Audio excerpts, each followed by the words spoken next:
Ladies and gentlemen, good morning and welcome to chapter 4 of our History of International Politics lectures.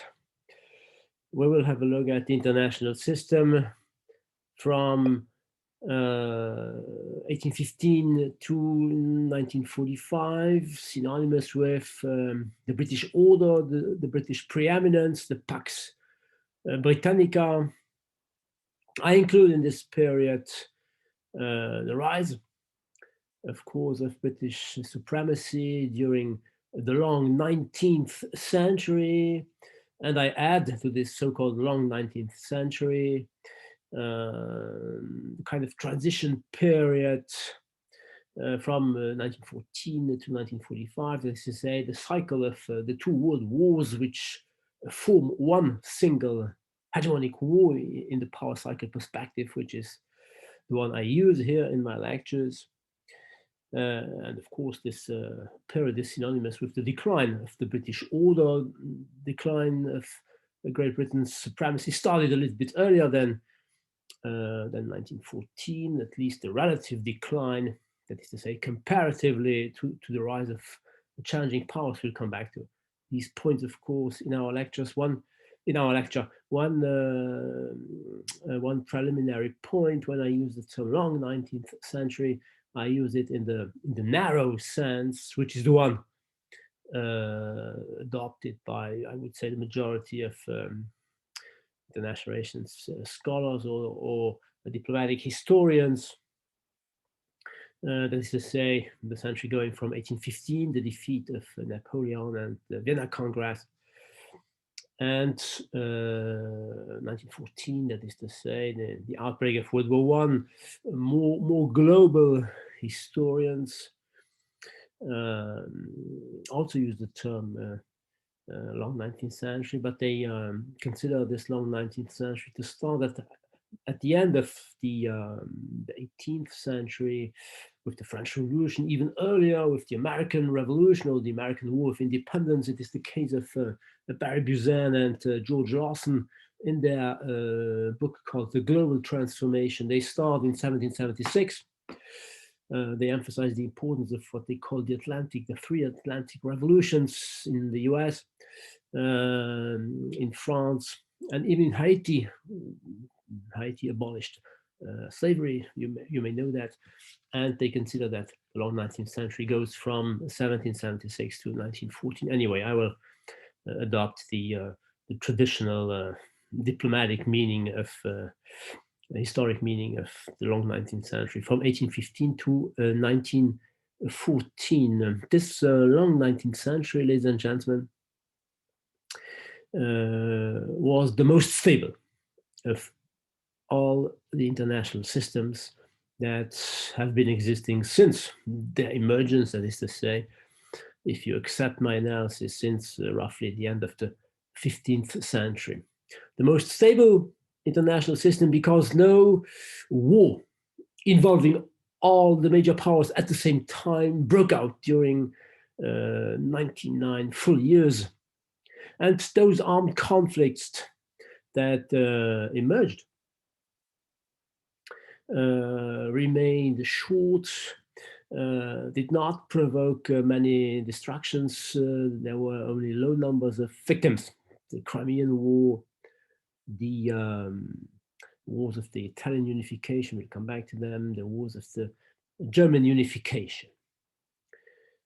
And even if we should consider these wars to be important, what we can say is that the 19th century, the long 19th century, knew two periods of previously unknown stability, from 1815 to 1853 or 1854, when the Crimean War broke out, and once again from 1870, France was defeated by Prussia. Prussia managed to reunite Germany. From 1970 to 1914, no significant major war broke out. So two periods of stability, the first one of 38 or 39 years, and the second one lasted 44 periods. Different explanations, of course. were put forward by IR scholars, by historians, to try to account for this stability. A first explanation is a kind of psychological or psycho-sociological explanation. It focuses on what has been called the war weariness. The war weariness hypothesis, that is to say, given the huge destructions caused by Napoleon, the wars of the French Revolution, and above all by Napoleon's behavior, the populations and the elites in Europe, of course, in Europe, and stability only prevailed in Europe. We will see in the second part of our lectures that beyond Europe, of course, colonial wars went on. So in Europe, stability prevailed, and maybe this was due, first explanation, to the fact that the populations in Europe and the elites were exhausted by these wars, and so they decided to some extent to drop war. They no longer had the courage to go to war, and this lasted so more or less 2 generations up to the midst of the 1850s. The second explanation is the one put forward by liberals. Liberals focus on interdependence, economic interdependence. You know that the 19th century was the century of industrial revolution, of the expansion of capitalism, of free trade. And according to liberals, free trade is a force for peace. It is a peace-prone variable, and it contributed to maintain stability. And liberals would go as far as considering this stability to be a genuine peace. And then there is a third explanation, a bit more critical, due both to left-wing and right-wing authors, Karl Marx and Carl Schmitt. Both consider that European powers precisely were fighting colonial wars, and therefore they, to some extent, did not need wars in Europe.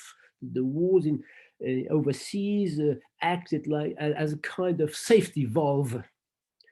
They indirectly stabilized the European system by diverting the European countries, the European powers, from going to war against one another. So these are 3 explanations, of course, that deserve to be taken into account. I feel free to propose a 4th explanation, the one which is logical given my underlying assumption. I consider the 19th century to have been a stable system because of basically the fundamentally unipolar structure of the system.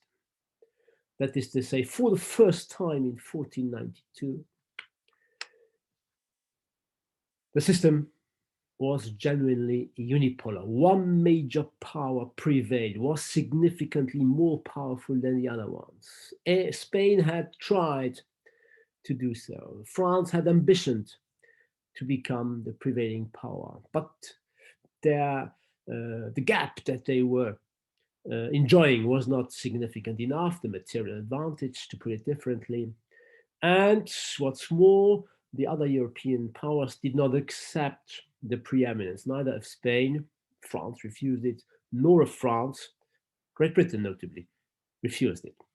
So it is only in 1815 or after 1815 that one power, Great Britain, the United Kingdom, genuinely managed to become both materially preeminent and, what's more, to become hegemonic in the strong meaning of a power whose material domination is perceived to be legitimate and therefore is somehow acknowledged by the secondary powers. The secondary powers, to put it differently, do not try to get rid of the preeminence of the prevailing power. Hegemony, ladies and gentlemen, or hegemony should be distinguished from empire. The confusion is pretty often made in everyday analysis, in everyday comments, or in media discourses or political discourses. In putting forward, ladies and gentlemen, this explanation, I disagree with the majority of both historians and international relations scholars who ascribe the stability of the 19th century to multipolarity and or to the legitimacy of the system, to what Rémoiron, and I share my screen, to what Rémoiron called a homogeneous system. homogeneous system or legitimate system. It is the term used by Henry Kissinger in his World Order. Listen to Henry Kissinger. The period between 1815 and the turn of the century was modern Europe's most peaceful system. The years following the Congress of Vienna, we'll come back to the Congress of Vienna, was characterized by an extraordinary balance between legitimacy and power. Material power was balanced among the different powers, according to him, and they all considered the system to be legitimate. I do not agree with Kissinger. I would say that the system was not balanced, materially speaking, it was imbalanced. Great Britain did prevail, materially speaking. And regarding the legitimacy of the system, that is to say, the fact that the different powers acknowledged that they should not overthrow the system, that they should satisfy with the status quo. This was true, I would say, merely throughout the first half of the 19th century. And therefore, the only common factor which prevails both during the first and the second half of the 19th century is Great Britain's prevalence. And therefore, I consider Great Britain's preeminence and the unipolar structure of the system as the core explanation, as the basic explanation of the stability prevailing throughout the 19th century. And it is precisely Great Britain's decline, a relative decline, comparatively to the rise, notably of Germany, we'll come back to this, which explains the end of the Pax Britannica, the end of the stability. Let's go, ladies and gentlemen, into the details of this argument. At the end of the wars of the French Revolution and the Napoleonic Empire, two powers, two countries seemed to, or perceived to, exert a kind of supremacy on world political affairs. Two countries, Great Britain on the one hand, and Russia, the Tsarist Empire, on the other hand.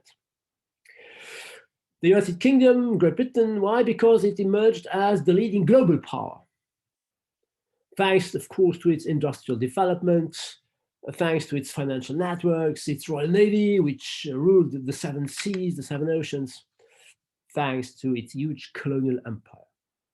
Great Britain, global power. And Russia, the major continental, territorial European power.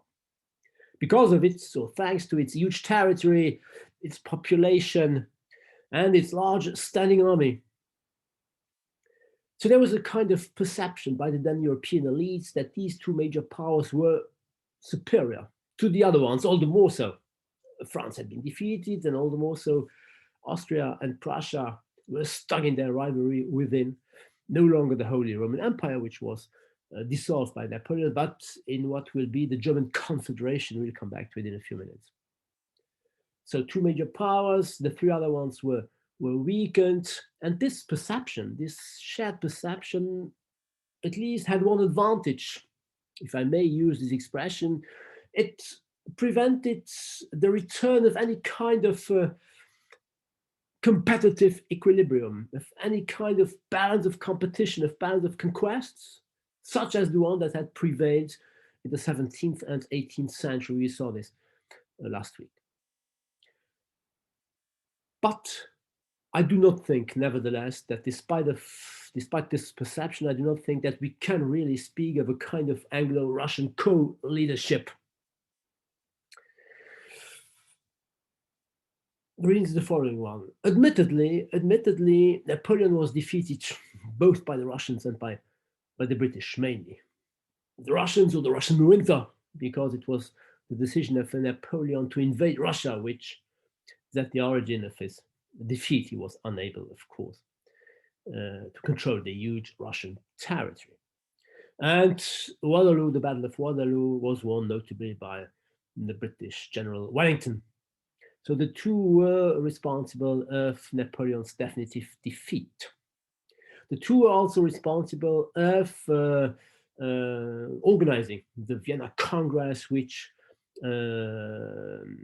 organized post-war Europe, the new organization to which we'll come back in a few minutes. Russia accepted that Prussia should become an important unit within the German Confederation.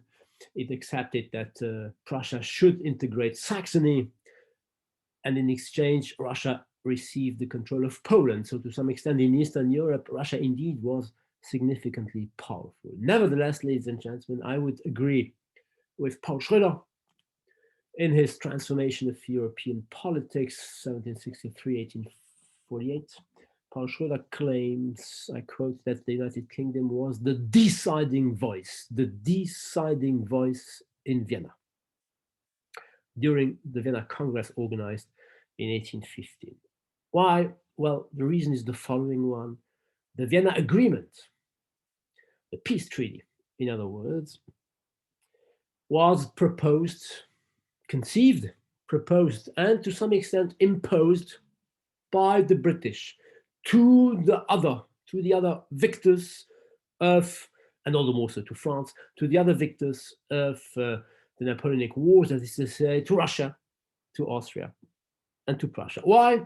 Because throughout the wars fought against Napoleon, the war efforts of the different allies against Napoleon, these war efforts were financed by the British.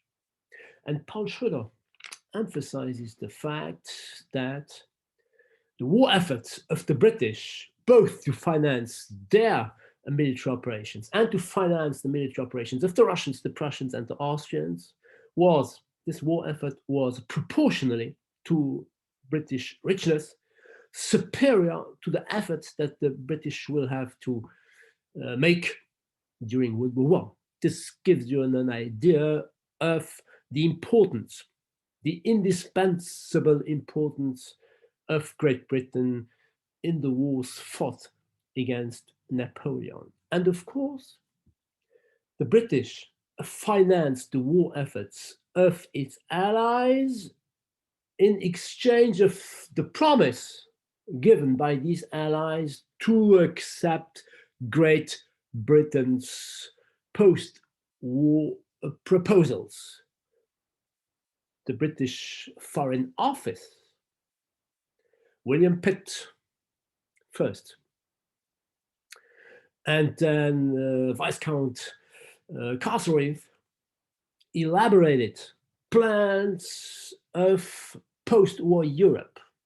And they told their allies, Europe will be organized this and that way, and if you accept it, then we, British, we will finance your war effort.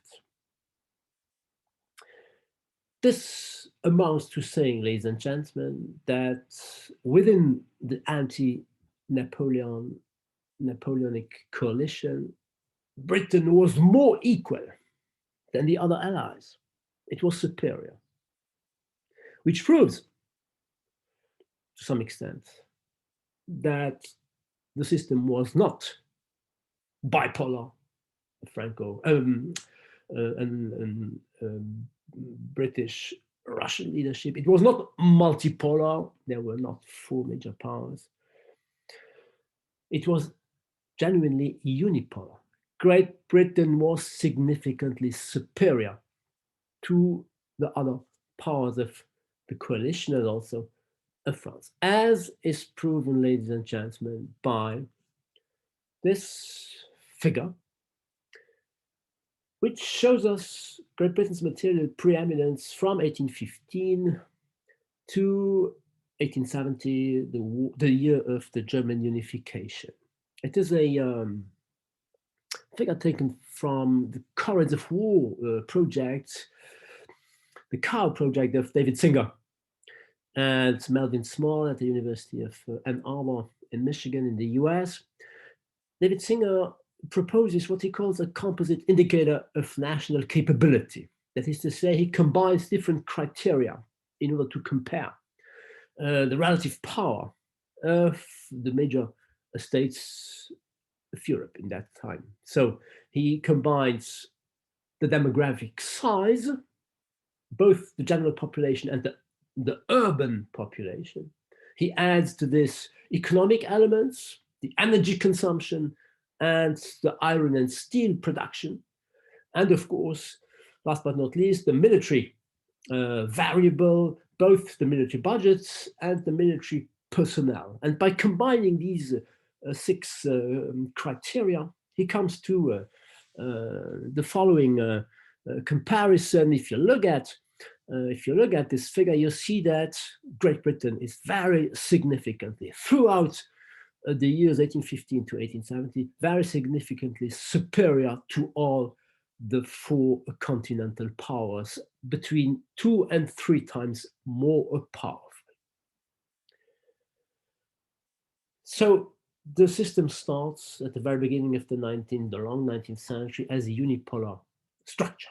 Ladies and gentlemen, how can we explain the emergence of one superior power, Great Britain? How can we explain it, given what we said in our two previous chapters, and first and foremost in our last chapter? What did we see last week, ladies and gentlemen? We saw that the European powers, when signing the Utrecht Treaty, the Utrecht settlements, which was proposed by the British too, claimed that they had, that they aimed at maintaining the balance. That is to say, their aim was to prevent anyone from becoming too powerful. How then can we explain that, nevertheless, Great Britain, 100 years later, 1714, 1815, how can we explain that Great Britain ended up becoming significantly more powerful than France, than Prussia, than Austria, than Russia? Well, to try to provide an answer to this kind of puzzle, we have to look at what a balance of power strategy concretely consists in. When states, ladies and gentlemen, are confronted with the risk of another state becoming too powerful, they can, according to Kenneth Wolff and his theory of international politics, they can adopt two strategies: internal balancing and external balancing. That is to say, internal balancing, they increase their own military capabilities in order to cope with the prospective excessive military strength of the power which is perceived to be likely to become too powerful. Internal balancing. And of course, they can practice external balancing. That is to say, they create alliances, coalitions against the prospective superior power. And of course, they combine the two strategies. They all at once form alliances and increase their own resources. So let's look at what happened throughout the periods from 1648 to 1815, the one that we analyzed last week. Well, we saw that almost systematically it was France, which at that time that was perceived to be eager to become too powerful because of, notably, the Sun King's Louis XIV's expansionist ambitions and also behavior. So logically then, the different other powers, mainly Prussia, and of course Great Britain, to some extent the Dutch, and even Austria once, and even Austria, also Austria, sorry. What did they do? Well, they formed alliances against France. And they also tried to increase their own military capabilities.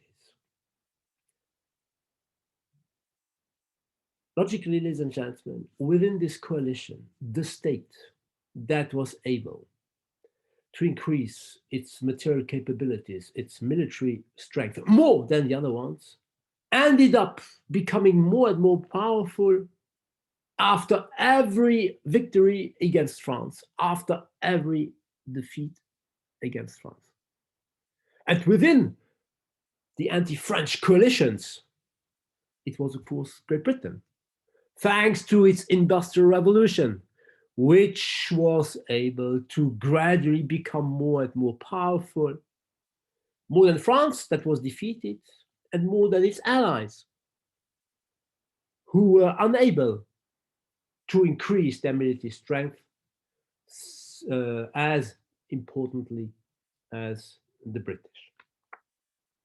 So after, or thanks to the War of the Spanish Succession, thanks to the 7 Years' War, and thanks to the wars of the French Revolution and the Napoleonic Empire, which were won by the British, Great Britain logically became preeminent.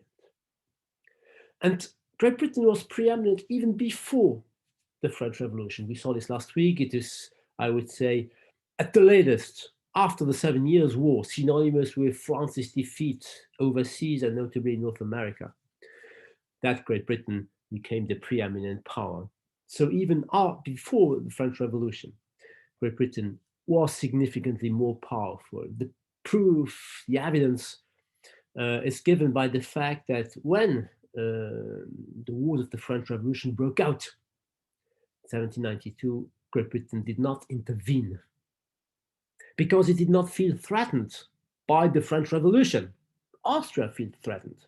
The then Holy Roman Empire felt threatened, but not Great Britain. So Great Britain did not intervene in the first coalition against France.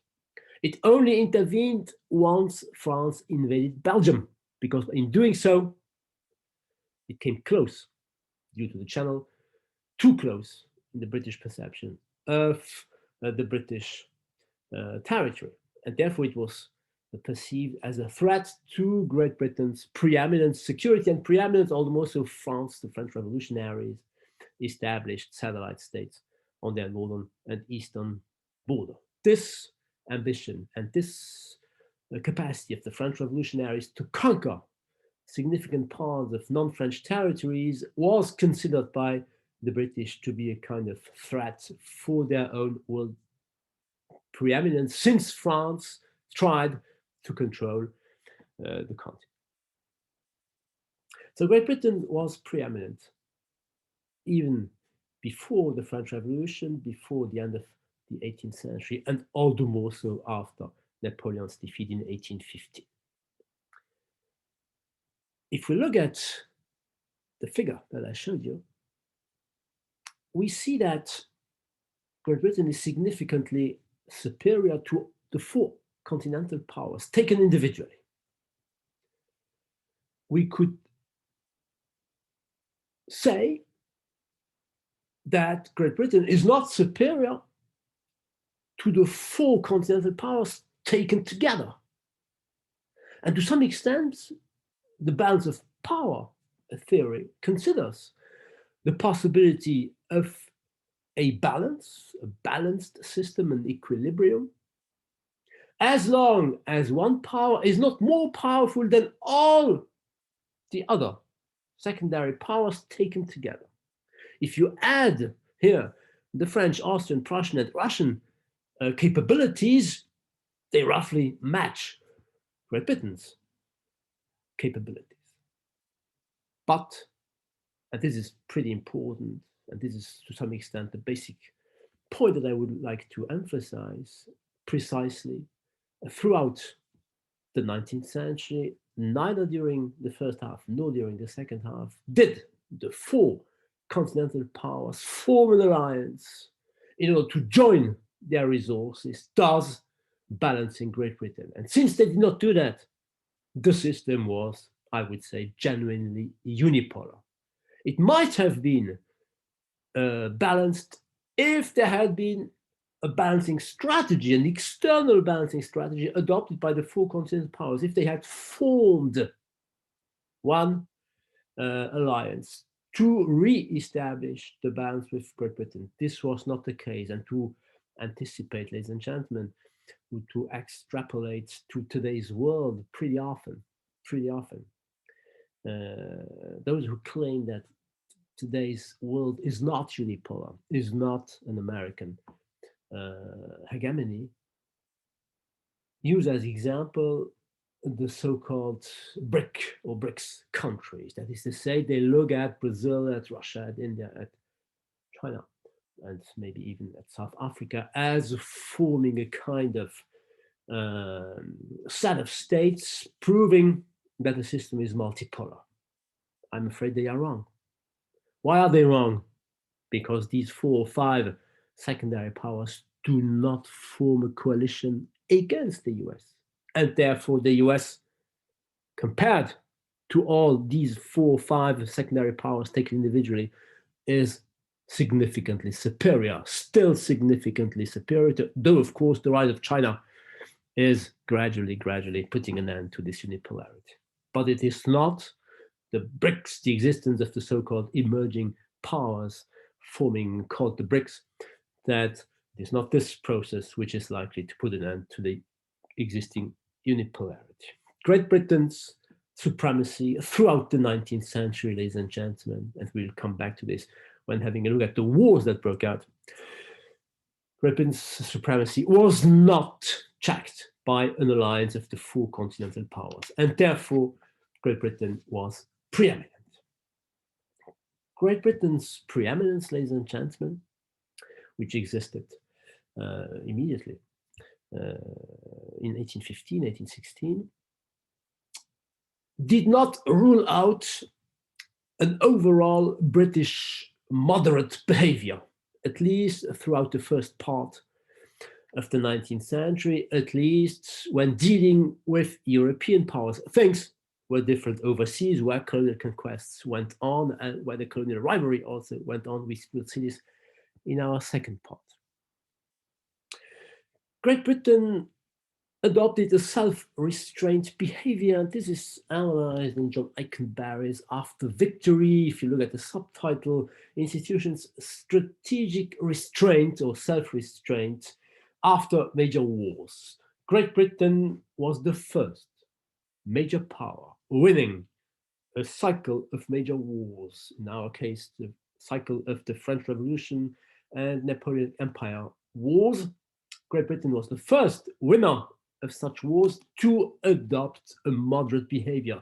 And this is different from what France had done after 1648 or what Spain had done after defeating France in the wars of the Italian Renaissance. We saw this in our 2 past chapters. Great Britain adopted a self-restraint behavior. When? Well, very precisely in 1815 in Vienna, at the Vienna Congress, which it organized. During this Vienna Congress, indeed, what did Great Britain do? It established 2 sets of institutions, 2 sets of principles, 2 sets of norms in order to try to regulate peacefully the post-war order in Europe, in order to guarantee, to consolidate a long-term stability. 2 sets of institutions. The first set of institutions regarded international organizations. International organizations, maybe not in the contemporary meaning of the UN or even the League of Nations, but associations of nations, could we say. These nations committing themselves to cooperate on the long run, thus, to some extent, abandoning the traditional shifting alliance strategy, which consisted in changing cooperation with partners that became enemies and with enemies that became partners, depending on the evolution of the power distribution. This practice, which precisely was at the origin of the balance of competition, the balance of conquests, as opposed to the balance of satisfaction, this system will be dropped. A kind of balance of satisfaction will prevail after 1815, thanks to these institutions. 3 international associations of nations were established in 1815. First of all, the German Confederation. Napoleon had put an end to the Holy Roman Empire in 1806 when invading the then Holy Roman Empire. After 1815, there was no more Holy Roman Empire, so what did the Congress of Vienna, do it established the so-called German Confederation. The aim was all at once to form a defensive German union against a potential, a prospective France re-attacking Germany. And the aim was also to try to reconcile the somehow rival ambitions of Prussia and of Austria. If you look at the map, you see that Prussia in blue and Austria in yellow are by far the most important units within the German Confederation. Kissinger sums up the eternal problem posed by Germany located in the center of Europe. If Germany is too weak, it is likely to be invaded by its neighbors, and first and foremost by France in the past. If Germany is too strong, it is perceived as being tempted to invade its neighbors, which will happen in 1914 and once again in 1939. So here we have an attempt to try to find a kind of compromise which will last up to the 1860s, so some 50 years before Prussia managed to, we'll come back to this, to get rid of Austria and to unite, to unify Germany under its rule. So the German Confederation was the first association of nations. The second association of nations was the so-called Holy Alliance. The Holy Alliance was made up by the three Eastern and Central European conservative, if not reactionary, monarchies, that is to say Prussia, the Kingdom of Prussia, the Empire of Austria, and which became Austria-Hungary at the end of the century, and the Empire, the Tsarist Empire of Russia. What was the aim of this kind of paternalist union? The aim was to maintain stability and order within these states, but also in all the European states that were tempted, whose populations were tempted by a revolution. Because according to Metternich, the then Austrian prince who negotiated in Vienna, it was the French Revolution of 1789 that was at the origin of the cycle of wars that created that many destructions throughout Europe from 1792 to 1815. So his aim was to prevent any revolution from breaking out in Russia, in Austria, in Prussia, but also in Spain, in Italy, in Poland, in France, etc., etc. So this paternalist union was established mainly by Metternich, by the Tsar Alexander I, but it was approved by the British negotiator Castlereagh and by the French negotiator, diplomat Talleyrand. Third major association of nations, the Quadruple Alliance. The Quadruple Alliance. The Quadruple Alliance, ladies and gentlemen, was created as early as 1814. That is to say, even before Napoleon was definitely defeated. You know that Napoleon was defeated in 1814. He was banned on an island in the Mediterranean Sea, Elba, the Italian small islands between Corsica and Italy. But then he came back to France and he tried to win another battle, but he was defeated, and you know it, in Waterloo in 1815. So as early as 1814, in the Treaty of Chaumont, Chaumont is a town in eastern France, the British, the Prussians, the Russians, and the Austrians had established this Quadruple Alliance, which will survive the Congress of Vienna. The aim was precisely to organize peaceful Europe after Napoleon's defeat. And here is an excerpt of the Treaty of Chaumont. Our aim is not a military victory against France, but a concept of peace, a Europe of independent sovereign states, no more an empire, as precisely Napoleon had been eager to establish, a Europe of independent sovereign states, equal in rights and in security, though unequal in power, influence, and responsibility. And this independence of sovereign equal states should be protected by a balance of power. This was a reference to the Utrecht settlement, by a balance of power and by rights, law, and morality and consensus. So not merely should the post-war European peace rest upon balanced distribution of material resources, but also on a kind of consensus, on a moral agreement, on laws that the different principles, norms that the different powers committed themselves to respect.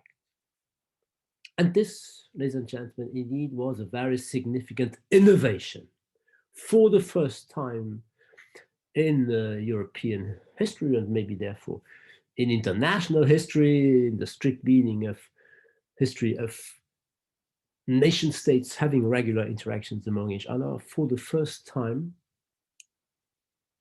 powers committed themselves to remain associated, in this case during 20 long years, in an alliance, the quadruple alliance, respecting principles that they committed themselves to respect.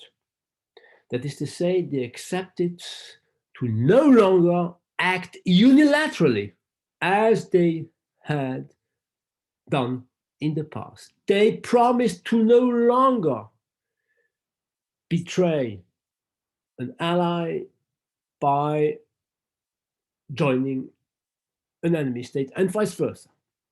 This indeed was a new strategy proposed by the British, because the British had come to the conclusion that precisely the disorder, the instability of past centuries, including the wars of the French Revolution and of Napoleon's empire, had been due to the traditional shifting alliances strategy. The quadruple alliance became a bit later the quintuple alliance, ladies and gentlemen, because France was integrated in it in 1818. We'll come back to this in 1 or 2 minutes. So a first set of institutions, these 3 or 4 association of nations. And then the Vienna Congress established a second set of institutions. It decided that the European powers should meet regularly. That is to say, they should organize diplomatic conferences, diplomatic summits, where their ambassadors or their foreign secretaries, their foreign ministers talked to each other, negotiated, looked for compromise. In order to do what? In order to maintain peace. In order to prevent crisis from escalating into armed conflicts, that is to say, into wars. In order to prevent states from being tempted by unilateral undertakings. Listen to Article 5 of the Treaty of Chaumont, which then was integrated in the Vienna Congress. The allies, first of the quadruple and then of the quintuple alliance, promised to do what? They promised to concert together. And this is the reason why this practice will be called the concert of Europe, the concert of European powers or of European nations. To concert means to consult each other, to negotiate with one another. I come back to the text of the treaty, Article 5. The Allies promised to concert together as the means best adapted to guaranteeing to Europe and to themselves the continuity of peace.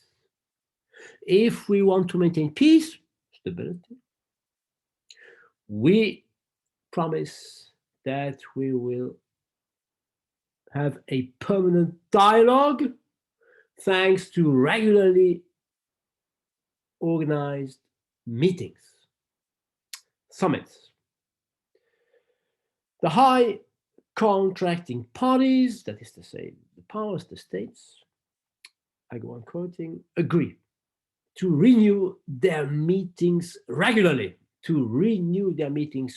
at fixed periods for the purpose of consulting upon their common interests. So they agree in saying that there are common interests and not merely egoistically defined national interests.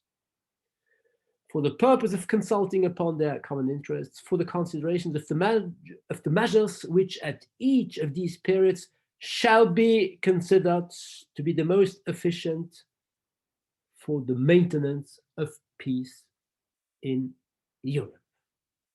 Ladies and gentlemen, you know that nowadays the most important powers regularly meet. The G7 meeting every year, the G20 meeting, the G2 meeting between the US and the Chinese. Well, this summit diplomacy, where Macron meets Biden, Johnson, Merkel, etc., this summit diplomacy or this conference diplomacy goes back to the Vienna settlement.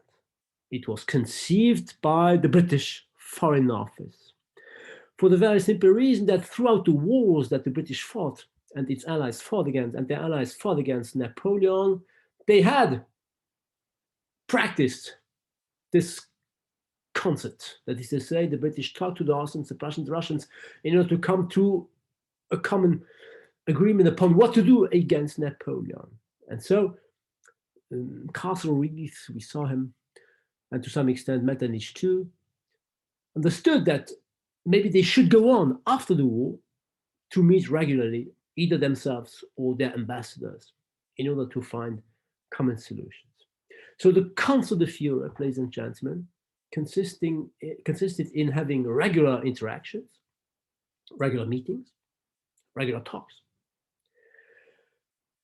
thus hoping to resort to moral persuasion, to moral arguments, in order to prevent aggressive actions by the different states, in order to limit revisionist demands, in order to define appropriate behavior. What are we allowed to do? What are we not allowed to do? What should we not do?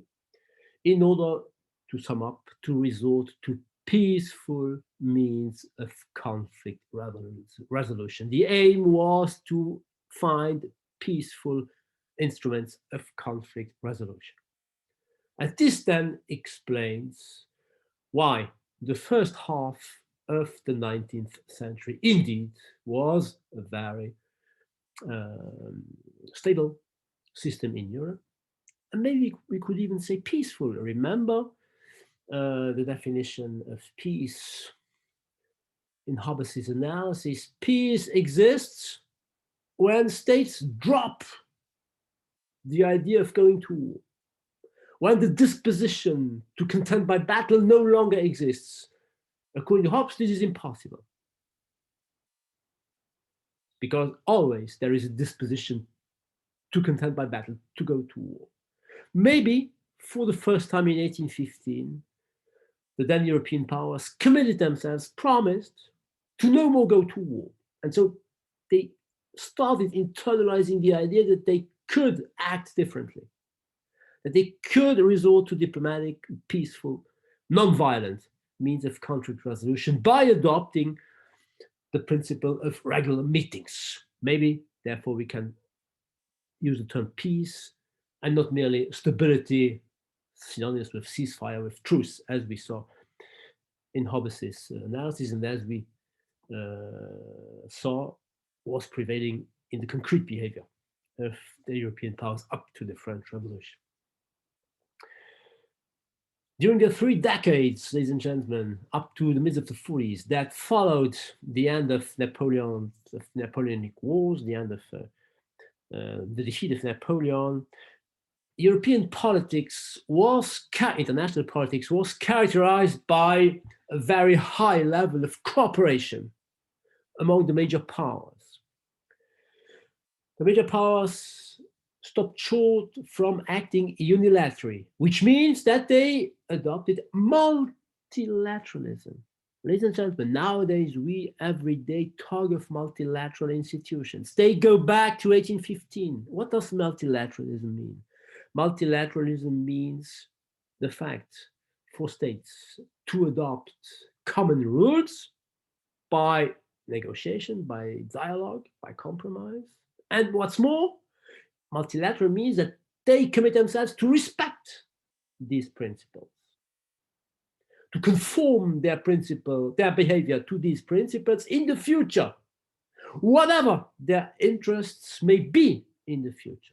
This is genuine multilateralism. Multilateralism is more than merely to establish rules by common agreement. It is also the promise to go on respecting it in future times, even if the fact to respect them may not favor a national interest, which has changed in the future. This is genuine multilateralism. So throughout these 3 or 4 decades after 1815, Europe was characterized by cooperation, by multilateralism, by self-restraint, by no more unilateral behavior and shifting alliance strategies. France profited from this new agreement among the major powers. Why? Because it was accepted, I already mentioned this, in the Quintuple Alliance.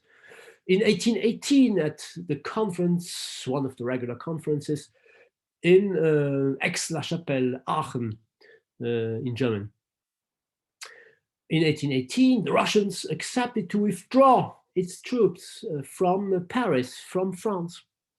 As early as 1816, the British bankers accepted to grant loans to France in order to permit France to pay the war indemnities that it had to pay since it had been acknowledged as responsible of the destructions that were caused by Napoleon's behavior. So France profited from this overall restraints. The small or secondary powers did so too. For instance, civil unrest started in Spain in the 1820s. France intervened in order to re-establish what France considered to be the legitimate king. And once the domestic situation in Spain re-established, France withdrew its troops. It did not try, as Louis XIV had done 1 century earlier, it did not try to profit from its intervention in Spain to recreate a kind of Franco-Spanish axis. When the Dutch lost Belgium and Luxembourg, who became independent in 1830, neither France nor Great Britain tried to profit from a weakened Netherlands. The Netherlands did not lose more territory than the mere south that managed to become independent. The same was true, even to some extent, in the behavior towards the Ottoman Empire when Greece became independent in the 1820s. No intervention by major European powers to go on weakening the Ottoman Empire.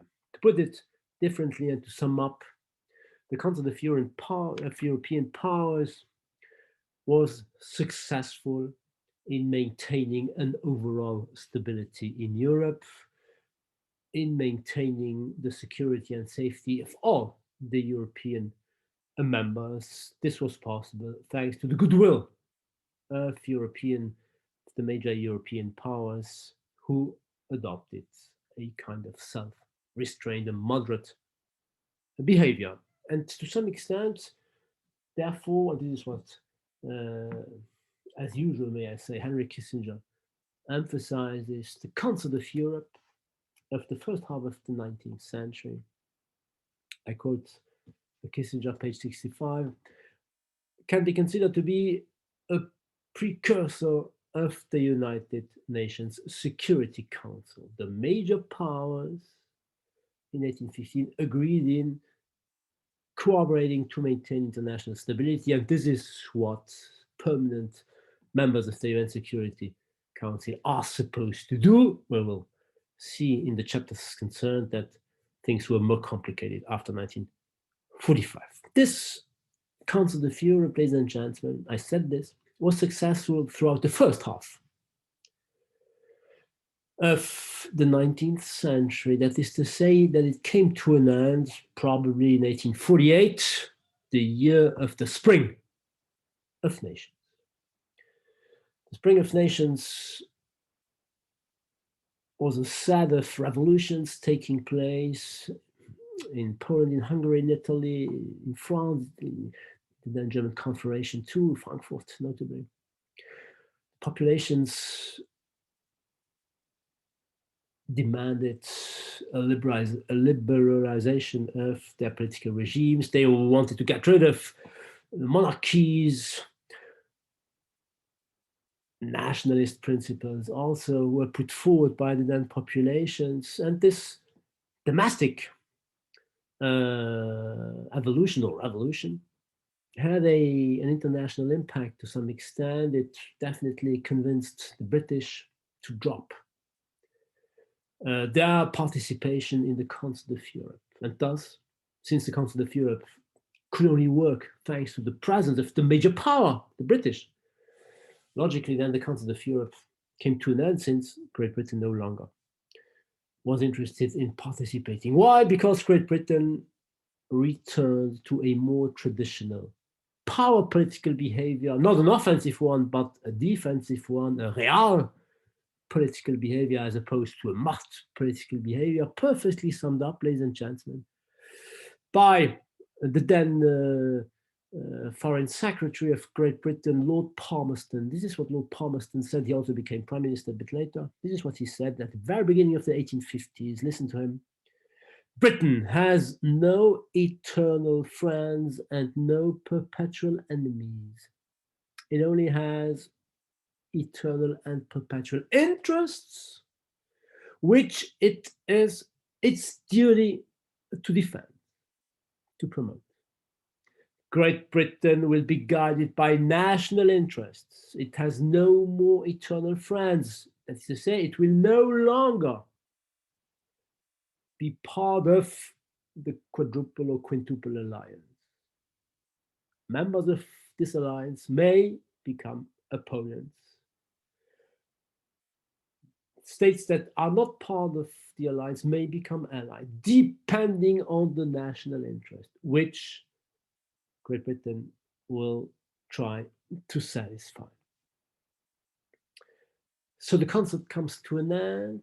Great Britain adopts a more egoistic behavior, and yet the system will remain peaceful, or maybe should we say stable. That is to say, no major war cycle will break out until 1914. That is to say, the system will remain generally globally in Europe stable for 16 long years after, and more than 60 long years after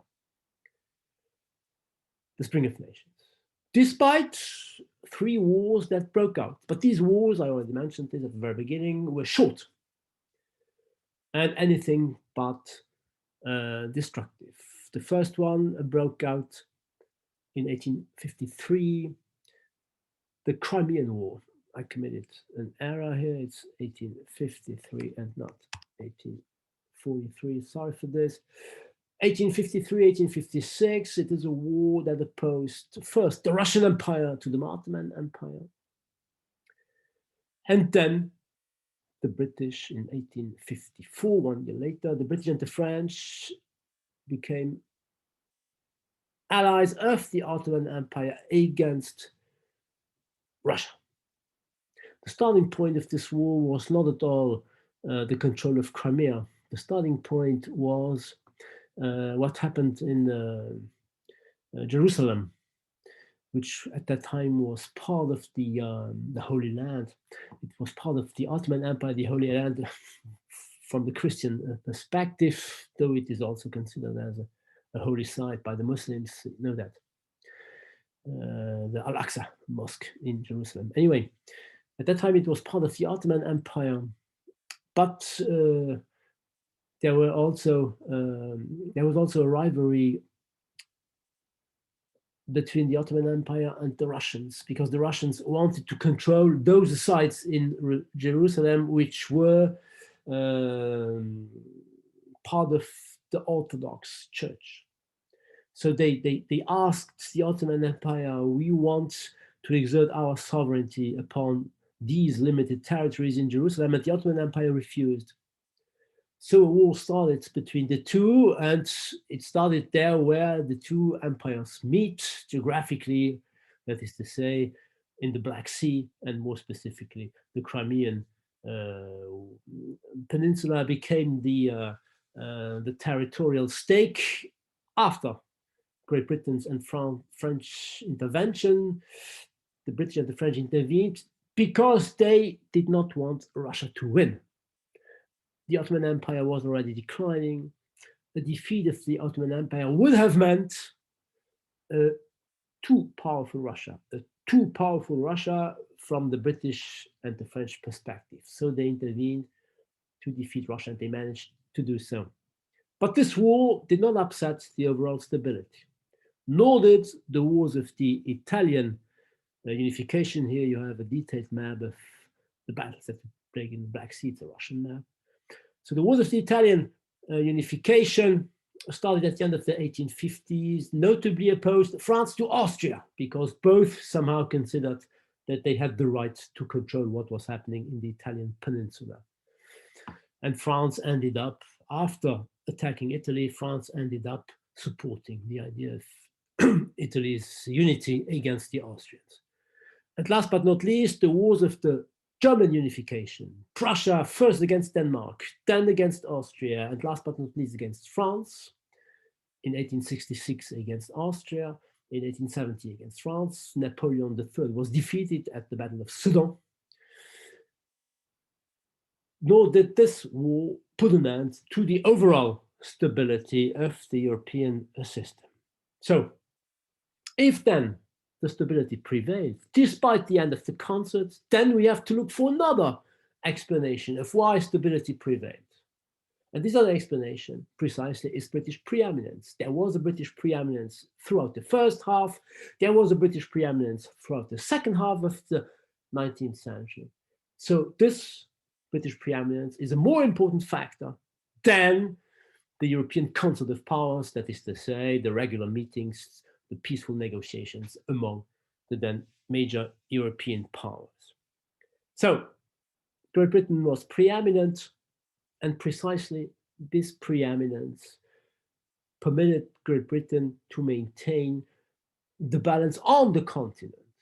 So there was a worldwide imbalance favorable to Great Britain, and therefore the system is basically unipolar.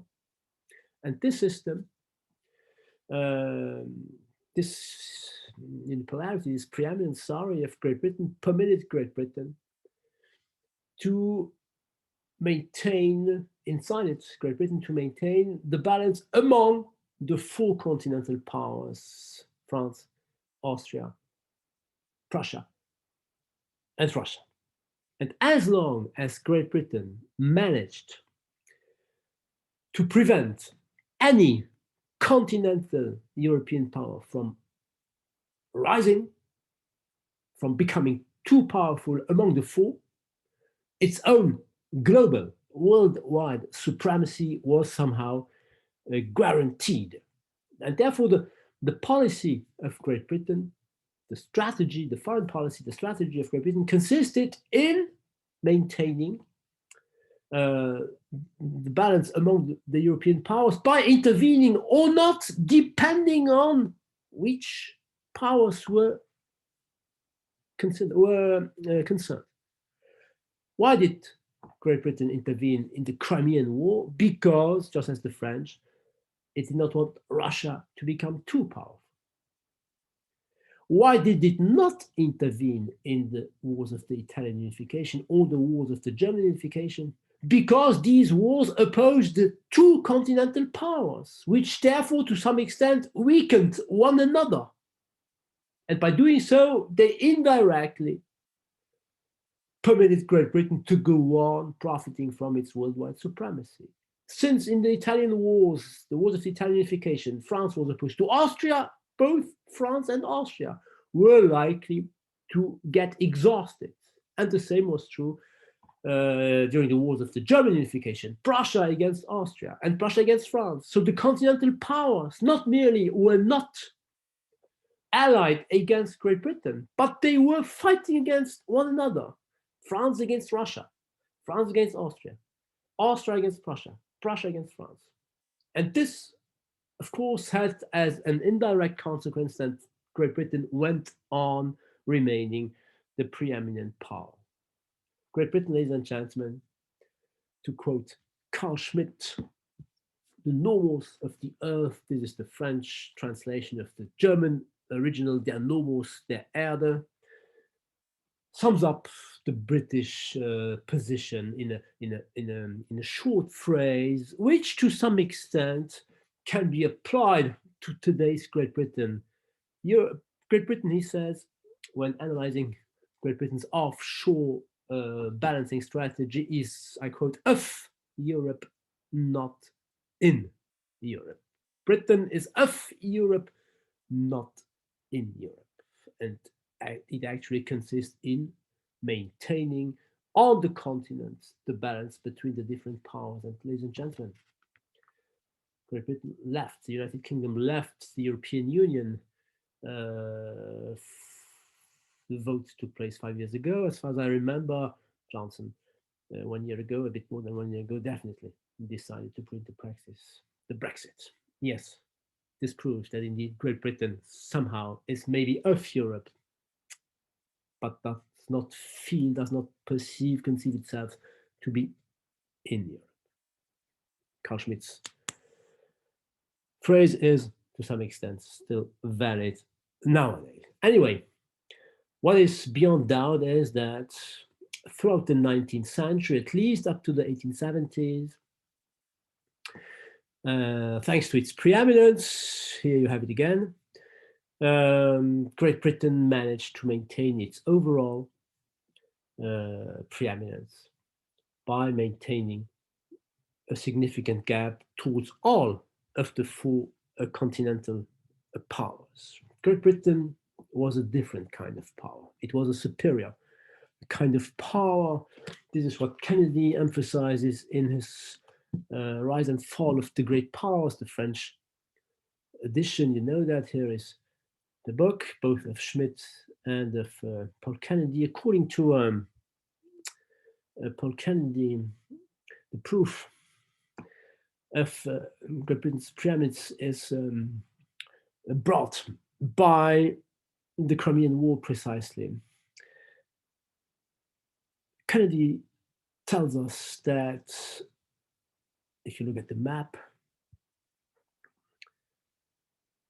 Great Britain needed 3 weeks. The British Royal Navy needed 3 weeks to sail from the English ports of the Channel to the Crimean Peninsula. 3 weeks. Russia, the Russian troops, needed 3 months to move from Moscow to the Crimean Peninsula. This gives you an idea of the then British preeminence. And this preeminence,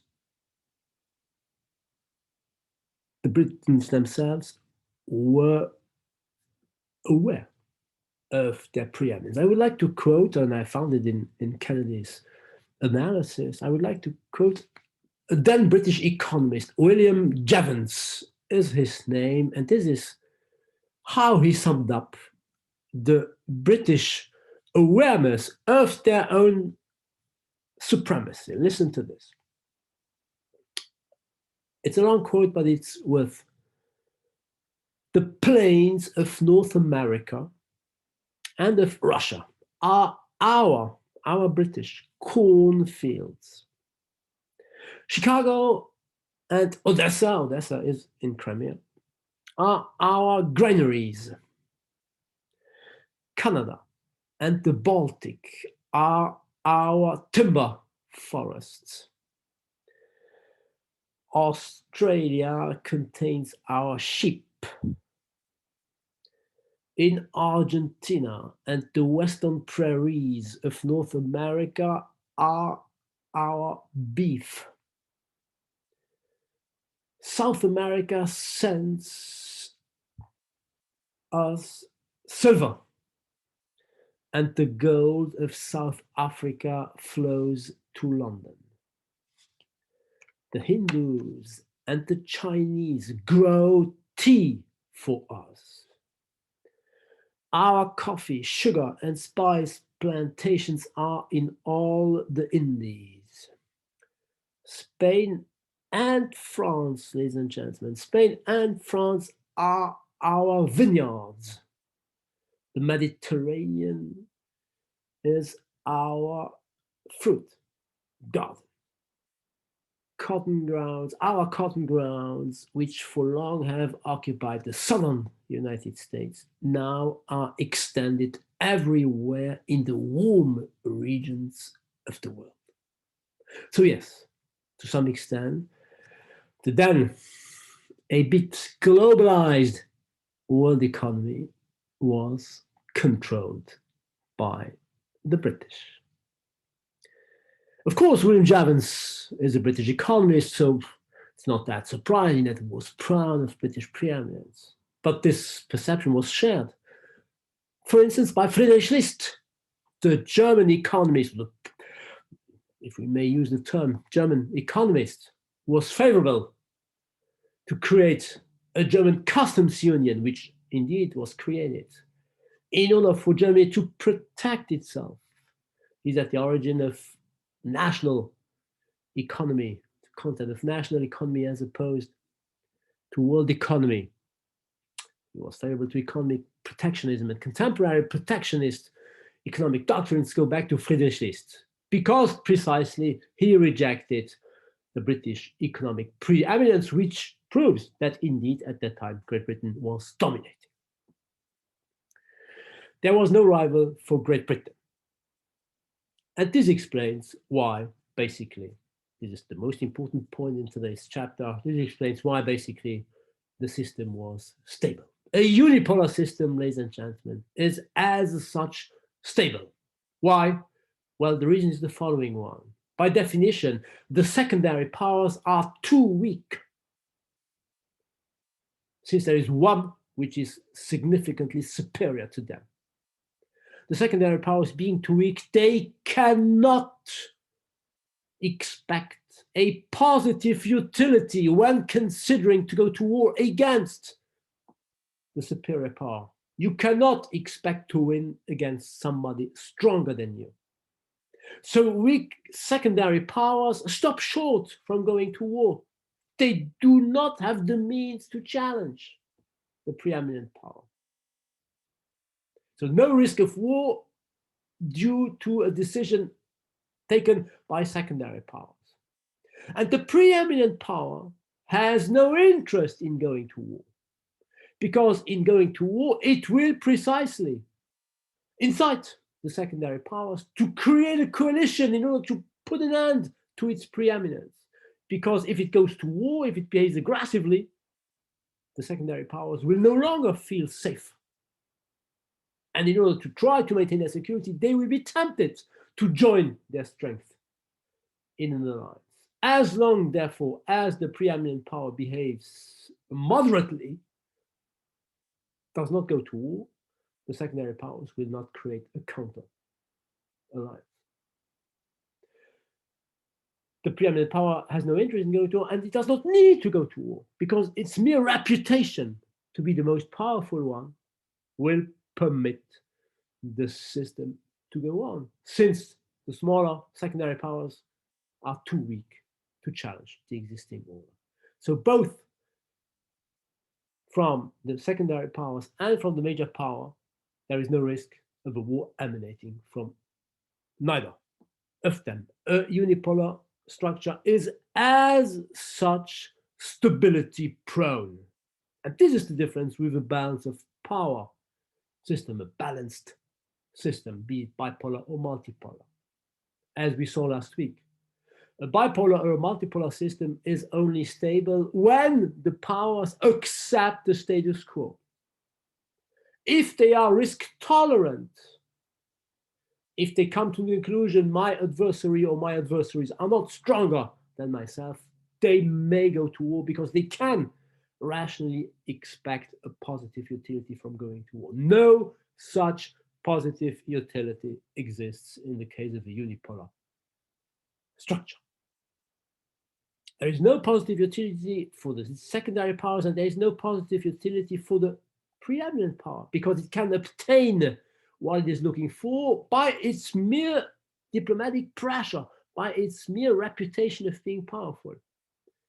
So it would be foolish to go to war, since wars by definition are more costly and to some extent always a bit risky, more costly than diplomatic means, including pressure. So a unipolar system is as such stable, and therefore the 19th century, the long 19th century, was stable. That said, such a stability is not eternal. It is not eternal because the preeminence of a unipolar power, in our case Great Britain, is not perpetual. And this is exactly what happened in our case here, I would say, towards the end of the 19th century. Gradually, Great Britain was committed in the process of relative decline, not absolute decline, relative decline when compared to the growth of some secondary powers whose resources, economic first, and military in a second time, whose resources gradually came close and even matched, came close to and even matched the British resources. This is what happened at the end of the 19th century. When we look at the end of the 19th century, at the eve of World War I, beginning of the 20th century, at first sight, Great Britain was still dominating the rest of the world, the system. It controlled a quarter of the world population. The Royal Navy, somehow by definition, was by far the most powerful navy. The most dynamic investors, the most important raw material negotiators, the world's richest traders, bankers, insurers were at the city of London. So at first sight, Great Britain was still the preeminent power. But when we look at the evolution of the GDP, of the gross domestic product, the mere economic resource of power, one of the criteria taken into account by Singer. If we merely look at the GDP, what do we see? We see that in 1870, Great Britain was still the most important power, though the US came very close to it. But in 1913, that is to say 1 year before World War I broke out, the American and also the German economic resources exceeded the British resources. You also see that France definitely was no more that significant a power. In 1913, the British share of the world GDP amounted to 13.6. The German reached 14.8, so was superior.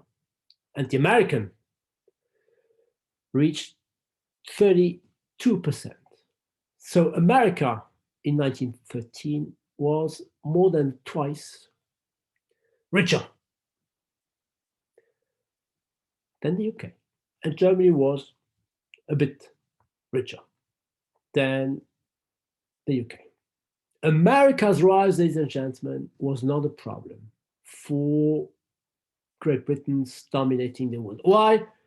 Because America stuck to its isolationist tradition. We'll come back to this in another chapter. America throughout the 19th century, after its war of independence at the end of the 18th century, up to World War I, America focused on the Western Hemisphere, with one very short exception, McKinley's presidency, Teddy Roosevelt's presidency, when they conquered Cuba, the Philippines, and the zone of the Panama Canal. But it was a short-lived exception. In general, and at least regarding its relations to the major European powers, America was a satisfied power. It was not eager to overthrow the system. Things were absolutely different regarding Germany. Germany's unification in 1870 changed the balance on the continent. Remember what I said, as long as there is a balance on the continent, the imbalance, that is to say, the unipolarity of the British, their hegemony is guaranteed. Once there is no more balance in Europe among the four continental powers, there is a risk for the British preeminence. And this is what happened after Prussia managed to unify Germany. And it is the British Prime Minister Benjamin Disraeli who summed up this evolution when he said, the German unification is a greater political event than the French Revolution from the British perspective. Why? Because the balance of power in Europe was entirely destroyed. The balance of power in Europe was destroyed, very concretely. When Germany managed to unify, it did so by getting rid of Austria.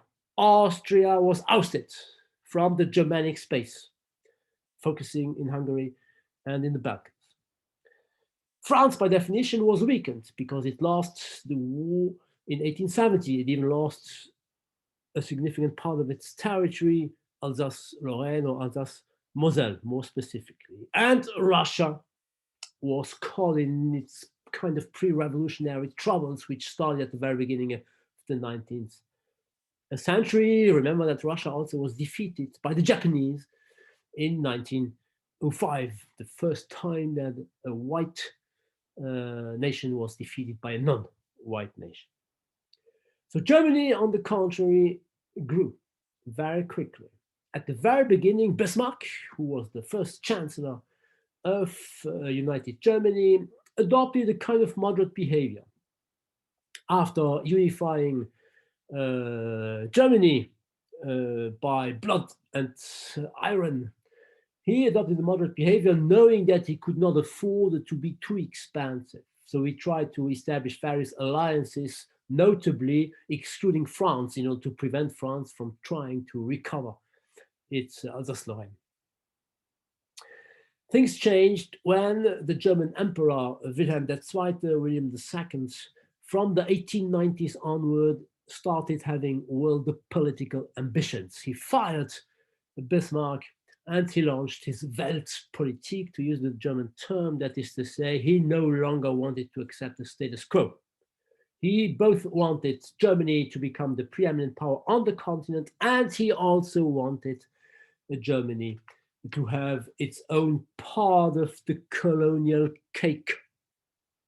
You know that at that time, the rest of the world was divided, we'll come back to it in the second part, among European powers, but also Japan and America started their own imperial behavior. Africa, the Middle East, South Asia, Southeast Asia were controlled either by the British or by the French, a bit also by the Dutch. America considered Latin America, North America, the US, considered Latin America to be its backyard, the Monroe doctrine, the Roosevelt corollary to this doctrine. Japan had defeated the Russians in the Far East, and it was eager to create its own empire by aggressing Korea and the Chinese Empire. So Germany could only increase its territories in Central Europe. And by doing so, it logically threatened the existing balance between the four continental powers and indirectly, therefore, threatened the existing imbalance on the worldwide stage, which was an imbalance favorable to Great Britain. To put it differently and to use a theoretical term put forward by Robert Gilpin and power cycle theorists in general, Robert Gilpin in his hegemonic war theory, which is his version of the power cycle theory, the system, the then European system, but which dominated the world system, the European system was no longer a unipolar structure. It entered a parity phase, not a balance phase, but a parity phase. There was a parity between the British and the Germans. I do not talk about the Americans, as I said, they were not involved in the then international political game. A parity phase because of Germany's resources matching the British resources, and even a very bit exceeding the British resources. According to the power cycle theory, such a parity phase is characterized by, of course, is due, to the decline of the hegemonic power, the relative decline, and the rise of a secondary power, in this case, Germany. And in the case of this power being a dissatisfied challenger or a contender, this is the term sometimes used, there is a risk of war. Such a war is likely to break out via two mechanisms, either a direct one or an indirect. A direct mechanism is the following one. The still hegemonic power, which is relatively declining, is tempted to launch a preventive war in order to stop the rise of the secondary dissatisfied challenger, to stop the rise before it will be too late. This is what happened according to power cycle theorists. This is what happened according to power cycle theorists in ancient Greece. The Peloponnesian War was due to Sparta's decision, then city-state of Sparta, to stop the rise of Athens, the city-state of Athens, because Athens' behavior was a threat. Athens' rise was a threat to Sparta's hegemony. And then there is a second indirect mechanism likely to trigger the outbreak of a war. This indirect mechanism is the following one. The secondary rising dissatisfied challenger intervenes militarily, expands militarily in its neighborhood. By doing so, it is likely to upset the existing order. Therefore, the still hegemonic power feels compelled to intervene, to maintain the order, to re-establish the order, to prevent the rising dissatisfied challenger from being too expansionist. And thus, the expansionist aggressive behavior of the secondary power in its immediate neighborhood at the origin of mere local armed conflicts may escalate or will end up escalating in a major war. And this is, ladies and gentlemen, what happened in 1914 and what will happen again in 1939. You know that 1914, World War I broke out. It broke out because of the assassination of Archduke Ferdinand from Austria by a Serbian nationalist, terrorist, or activist. Austria declared war to Serbia. Germany was Austria's ally. Germany joined Austria. There was a risk, thanks to this war, of course, of Germany defeating Serbia, thus expanding in the Balkans in Central Eastern Europe. England could not afford to accept such a perspective. World War I broke out. In 1939, Hitler, after having attacked and invaded Austria in 1938, Czechoslovakia in 1939, ended up attacking Poland. Great Britain, which still considered itself to be the preeminent hegemon, could not afford to accept this. It declared war to Hitler. World War II broke out. World War I and World War II, ladies and gentlemen, are considered in this perspective as one major cycle of war, as one hegemonic war. This is Gilpin's expression, taken actually, borrowed from Raymond Aron, Guerre d'hégémonie, in his book War and the Industrial Society, la société industrielle et la guerre. World War I and World War II form one hegemonic war, giving birth to a new order. This new order will be characterized by America's preeminence. America's preeminence, however, will be rejected by the second major winner of World War II, that is to say, the Soviet Union.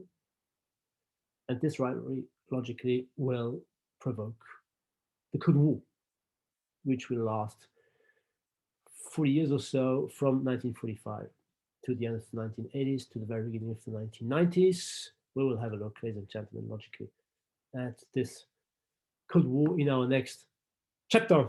Thank you very much for attending today's lecture, ladies and gentlemen.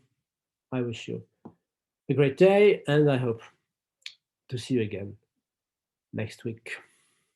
Goodbye.